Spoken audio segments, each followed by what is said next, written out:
বৃষ্টি ভেজা রবিবারের দুপুরে শিলে বাটা মশলা দিয়ে মুরগির এই লাল ঝোল আর সাথে গরম ধোঁয়া ওঠা ভাত, এক কথায় স্বর্গ। দেখে লোভ লাগছে, হ্যাঁ কিনা সেটা আমাকে বলুন। আমাকে অনেকেই বলেছে একটা মুরগির ঝোলের সুন্দর রেসিপি দেওয়ার জন্য, তাই আজকের রেসিপিটা কিন্তু তাদের জন্য। কলকাতার সমস্ত ছোট বড় মাঝারি যে পাইস হোটেলগুলো আছে সেখানে এই মুরগির লাল ঝোল আপনারা নিয়মিতই দেখতে পাবেন। বারবার আমি লাল ঝোল কথাটা বলছি তার কারণ মুরগির ঝোলের যে রংটা সেটা কিন্তু একদম গাঢ় লাল রং, আর সেই রংটা আসছে শুকনো লঙ্কা আর কাশ্মীরি লঙ্কা থেকে। তো কিছুই না, প্রথমে আমরা পাঁচটা করে শুকনো লঙ্কা আর কাশ্মীরি লঙ্কা জলের মধ্যে ভিজিয়ে রাখবো। আপনারা চাইলে পুরোটাই কাশ্মীরি লঙ্কা দিতে পারেন, ঝালটা কাঁচা লঙ্কা দিয়ে আনতে পারেন। তারপর মাংসের ঝোলেতে বড় বড় করে আলু কেটে আর পেঁয়াজগুলোকে পাতলা পাতলা করে স্লাইস করে নেবো, আর দুটো টমেটো সেটাকেও একদম সুন্দর করে 8 ভাগ করে কেটে নেবো। এখানে আমি 10টা মতো কাঁচা লঙ্কা মধ্যখান থেকে চিড়ে নিয়েছি। আপনারা চাইলে এই পুরো কাঁচা লঙ্কা দিয়ে ঝালটা আনতে পারেন। আমি কিন্তু কাঁচা লঙ্কা শুকনো লঙ্কা মিলিয়ে ঝালটা আনছি, রঙের জন্য শুকনো লঙ্কা আর কাশ্মীরি লঙ্কা ব্যবহার করেছি। এরপর কড়াই গরম হলে তার মধ্যে আমরা সর্ষের তেল দেবো। সর্ষের তেল গরম হয়ে গেলে তার মধ্যে প্রথমে ফোড়নে দেবো তেজপাতা, আর কাঁচা লঙ্কা দিয়ে চিড়ে রেখেছিলাম 7-8টা সেটা দেবো। তারপর স্লাইস করা পেঁয়াজগুলো দিয়ে ভাজবো যতক্ষণ না পেঁয়াজটা লাল হচ্ছে।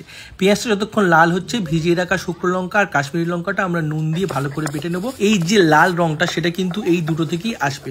আপনারা চাইলে পুরোটা কাশ্মীরি লঙ্কা দিয়ে করতে পারেন, ঝালের জন্য কাঁচা লঙ্কা দিতে পারেন। যখন দেখবেন যে পেঁয়াজটা লাল লাল হয়ে গেছে, আদা রসুনটা দিয়ে দেবেন। যদি মনে হচ্ছে নিচে লেগে যায় সামান্য পরিমাণে জল দিয়ে মিশিয়ে নেবেন।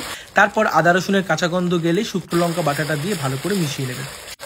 এরপর শুকনো লঙ্কা বাটাটা দিয়ে ভালো করে কষাবেন। যদি মনে হয় নিচে লেগে যাচ্ছে, যে শুকনো লঙ্কা ধোয়া জলটা ছিল সেটা দিয়ে ভালো করে মিশিয়ে নেবেন। তারপর টমেটো, নুন আর হলুদ দেবেন। টমেটো দেওয়ার সাথে সাথেই নুন দেবেন যাতে টমেটোটা তাড়াতাড়ি গলে যায়, দিয়ে ভালো করে সবকিছু মিশিয়ে নেবেন। এরপর 50 গ্রাম মতো টক দই সেটাকে ভালো করে ফেটিয়ে নিয়ে মশলার মধ্যে দিয়ে সঙ্গে হাই ফ্লেমে ভালো করে মিশিয়ে নেবেন যাতে দইটা না ফেটে যায়। দইটা ফেটে গেলে কি হবে, ছানা ছানা হয়ে যাবে। যখন দেখবেন যে মশলার সমস্ত কাঁচা গন্ধ চলে গেছে, তেল ছেড়ে দিয়েছে, মাংস দিয়ে দেবেন। এখানে আমি 1 কিলো হাড়যুক্ত মাংস ব্যবহার করেছি। মাংস দিয়ে প্রথম 2 মিনিট ভালো করে হাই ফ্লেমে মাংসটা কষাবেন যাতে মাংস জল না ছাড়ে আর মাংসের মধ্যে জুসেসগুলো ইনট্যাক্ট থাকে। 2 মিনিটের পরেই যে আলুগুলো ছিল সেগুলোকে আমরা সঙ্গে দিয়ে দেবো, সেটাও 2 মিনিট হাই ফ্লেমে ভালো করে কষাবো। 2 মিনিট কষানোর পরে আমরা পরিমাণ মতো নুন দেবো মাংস আর আলুর জন্য। এখানে কিন্তু আমরা আলুটাকে আগের থেকে ভাজিনি, একসাথেই কষাচ্ছি মাংসের সাথে। যখন দেখবেন যে মাংস কষানো হয়ে গেছে, স্ট্রাকচার ধরতে শুরু করেছে, তখন লো ফ্লেমে ঢাকা বন্ধ করে মাংসটাকে 15 থেকে 20 মিনিটের জন্য রেখে দেবেন। এরপর যখন দেখবেন যে মাংস প্রায় অনেকটা সিদ্ধ হয়ে গেছে, 80% মতো, পরিমাণ মতো উষ্ণ গরম জল দেবেন, যতটা ঝোল আপনারা প্রয়োজন মনে করেন খাওয়ার জন্য সেই রকম অনুযায়ী। আর যখন দেখবেন যে একটা বলক ফুটতে শুরু করেছে, পরিমাণ মতো নুন দিয়ে ভালো করে মিশিয়ে তারপর একদম ঢাকা বন্ধ করে দেবেন লো ফ্লেমে মাংসটা পুরোপুরি সেদ্ধ হওয়ার জন্য। ততক্ষণে আমরা গরম মশলাটা জল দিয়ে ভালো করে শিলের মাধ্যমে বেটে নিলাম। তারপর যখন ঢাকা খুলবেন দেখবেন তেলও ছেড়ে দিয়েছে, মাংস আলু একদম সম্পূর্ণ সুসিদ্ধ হয়ে গেছে। তখন ওপর থেকে গরম মশলাটা ছড়িয়ে দিয়ে আপনারা গ্যাসটা বন্ধ করে ঢাকা বন্ধ করে দেবেন 15 মিনিটের জন্য। ততক্ষণ মাংসটা ভালো করে মজবে।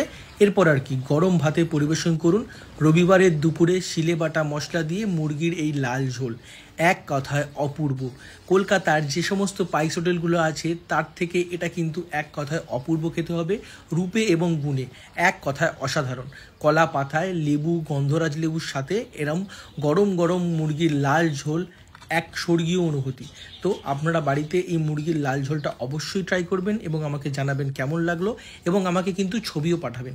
দেখুন মাংসটা কি পরিমাণে সুসিদ্ধ হয়েছে, এক কথায় অসাধারণ। তো আজকে ভিডিও কেমন লাগলো অবশ্যই জানাবেন। Till then, tata.